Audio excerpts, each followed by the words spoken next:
मेरी दिलचस्पी जो बनी हुई है वो खास तौर पर बनी हुई है आज के पोल में केरल की सभी 20 लोकसभा सीटों का फैसला हो रहा है।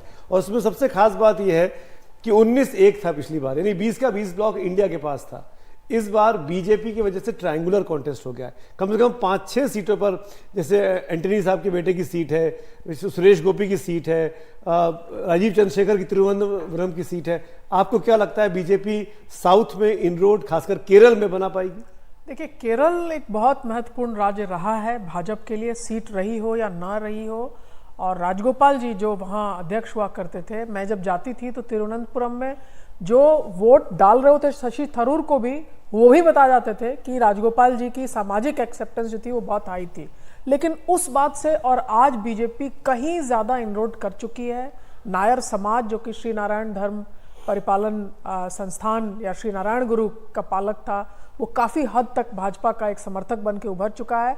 और कई ऐसे शहरी क्षेत्र हैं, तिरुवनंतपुरम, कोच्चि, जहां प्रधानमंत्री कोच्चि में तो सबसे ज़्यादा 2014-15 से वो लगातार विजिट करते रहे हैं।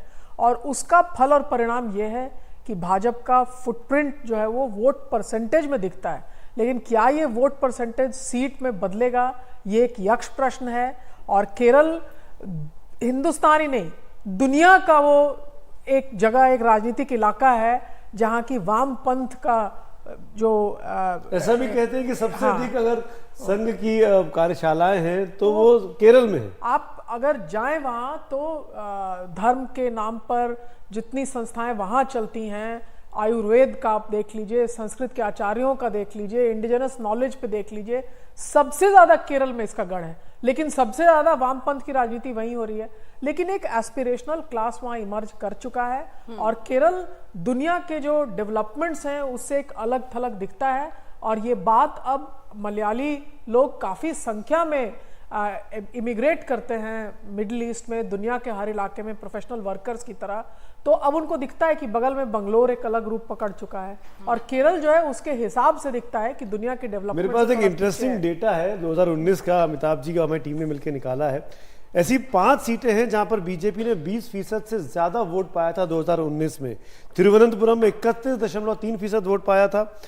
पथनमथिट्टा जिसपे एंटनी साहब के बेटे लड़ रहे हैं वहां पे 29% वोट पाया था। त्रिशूर जहां से सुरेश गोपी लड़ रहे हैं वहां पे 28.2% वोट पाया था। एडिंगल और पलक्कड़, ये 5 सीटें ऐसी हैं जहां पर बीजेपी के पास 20% से ऊपर वोट मिला था। अमिताभ जी जी, केरल में बीजेपी का परफॉर्मेंस जी, तो 5 सीटों पर एक बेस है पार्टी का। अब पार्टी को उम्मीद है कि जो हाई प्रोफाइल कैंडिडेट्स हैं, अनिल एंटनी, सुरेश गोपी, राजीव चंद्रशेखर, मुरलीधरन, इन 5 कैंडिडेट का जो पर्सनल वोट है वो पार्टी के वोट में ऐड हो। और क्योंकि इस बार सीपीएम और सीपीआई भी बहुत कड़ी टक्कर दे रही है कांग्रेस पार्टी को। हमने देखा है कि पूरे रेस्ट ऑफ इंडिया में ये दोस्त हैं और यहाँ दुश्मन की तरह काम कर रहे हैं। तो भाजपा को उम्मीद है कि सीपीएम सीपीआई जो अग्रेसिव पिच कर रही है, पोजिशनिंग कर रही है, उससे कांग्रेस के वोट बैंक में सेंध मार दे और रियली में ट्रायंगुलर कॉन्टेस्ट हो जाए इन 5 सीटों पर। और जैसा मनीषा जी ने कहा, वहां पर नायर समाज जो है, जो 13-14%, उसका फर्स्ट प्रेफरेंस आज बीजेपी है। एजावा समाज है, ओबीसी हिंदू समाज, जिसमें अभी भी सीपीएम की जो पकड़ है वो बनी हुई है। और धीरे धीरे देखना पड़ेगा कि बीजेपी वहां पर अपना वोट शेयर डबल कर चुकी है पिछले 20 सालों में, 8% से 16%।